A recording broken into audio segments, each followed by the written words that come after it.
the young people of South Sudan, you are the leaders of today. And if you agree with me that life is like a relay, you know that game of a relay where you run with a stick and you give it to somebody, and then you run and you give it to another person, right? You know that game. That's how, if you agree with me, that's how life is. So we, your elder brothers and your sisters, your parents, we are giving you the relay because our time is coming down. So you must become the leaders of today and design your destiny where you are going by yourselves, bringing you to discuss about your constitution. There is nothing better than that, because you have more opportunity to live under this constitution. But it's going to depend on you how you will design it. If you don't design it well, then it is up to you. Because we are elder brothers, your parents, we are leaving it to you to take your country forward. So also, I want you to agree with me that South Sudan is your country. Can you say with me that South Sudan is my country? Let's say South Sudan is my country. Can we say it loud? South Sudan is my country. South Sudan is my country. South Sudan is your country. It does not belong to anybody that you are thinking about. It belongs to you as an individual that you must take charge of. You must be responsible for its future. South Sudan is the only inheritance that your parents are leaving to you. Not a car, not a plane, not anything, but that country, South Sudan. It is what gives you dignity. It is what makes you, when you go to another country, they will say, where are you from? You will say you are from South Sudan. Imagine you were not coming from a country. Would you go to any country? South Sudan is your alpha and your omega. Your beginning and your end. Not only for you, but for your generations to come. South Sudan has given you the recognition in the world.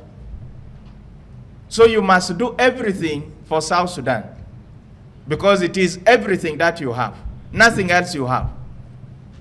You have heard about some communities who are stateless, who have no country, how they chase them from one place to another.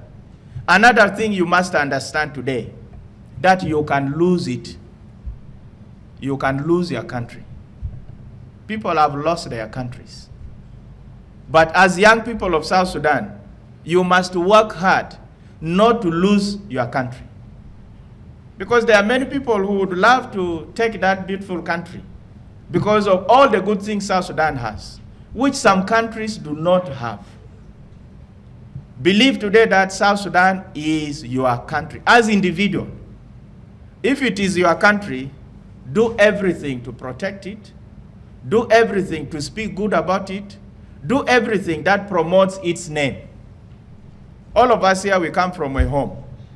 And we don't want, when you're walking on the street, people look at you is like you're coming from that home where there was a fight yesterday, right?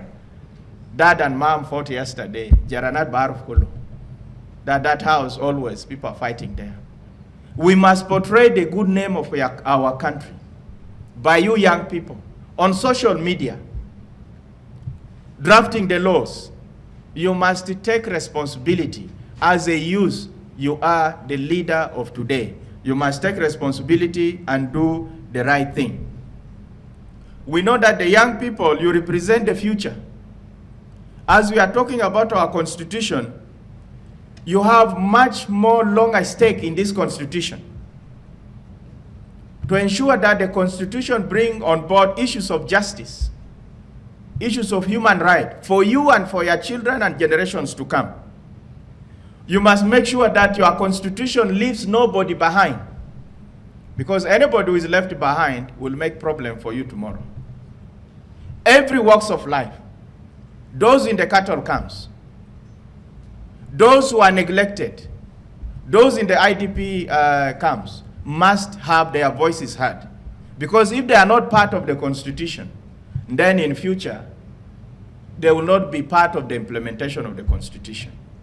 So know that the Constitution is your responsibility, because you are going to live for the rest of your life and your children and generations to come under this Constitution. We don't make laws for somebody. We make laws for us.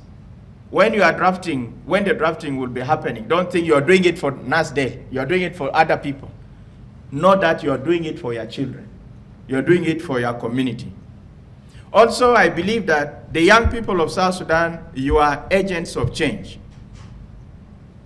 You must ensure that in this Constitution, contemporary issues are on board. Where is the world going? Science and technology. What are some of the issues that is keeping our communities behind? We have a lot of issues. We must come up with policies that will put us on a straight line so that we are not left behind by the bus. In many of our communities, some of us have kept people we have condemned to look after animals, after cattle. You know the names for them. Some of our communities have kept people to keep the land, to keep the community. No going to school, no business, no hope of becoming a commissioner, but they are keeping the cattle. They are keeping the community. From what? We don't know. Keeping the land. Will South Sudan move forward? Will a big section of our communities condemned to be the one to protect our animals, to protect the land, to protect the community? Your Constitution should leave nobody behind. Look at contemporary issues. Climate change.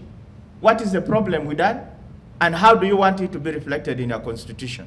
Political dynamics, economic dynamics, environmental dynamics, all these should be brought on board.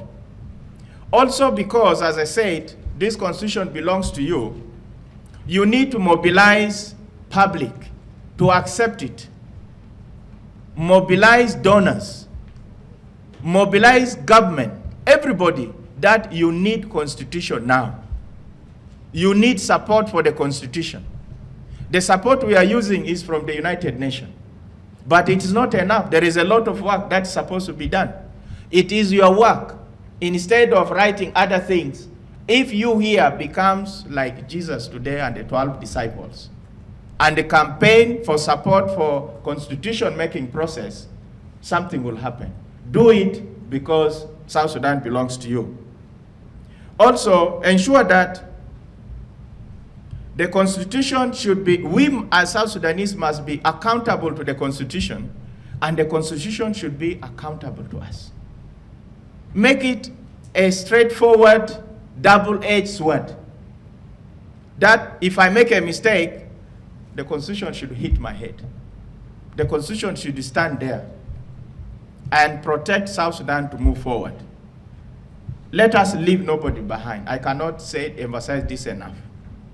Make sure that the voices of our communities, those in the cattle camp, those in the villages, those in the IDP camps, in the refugee camps, in diaspora are heard, so that it becomes our law, the law of the people of South Sudan.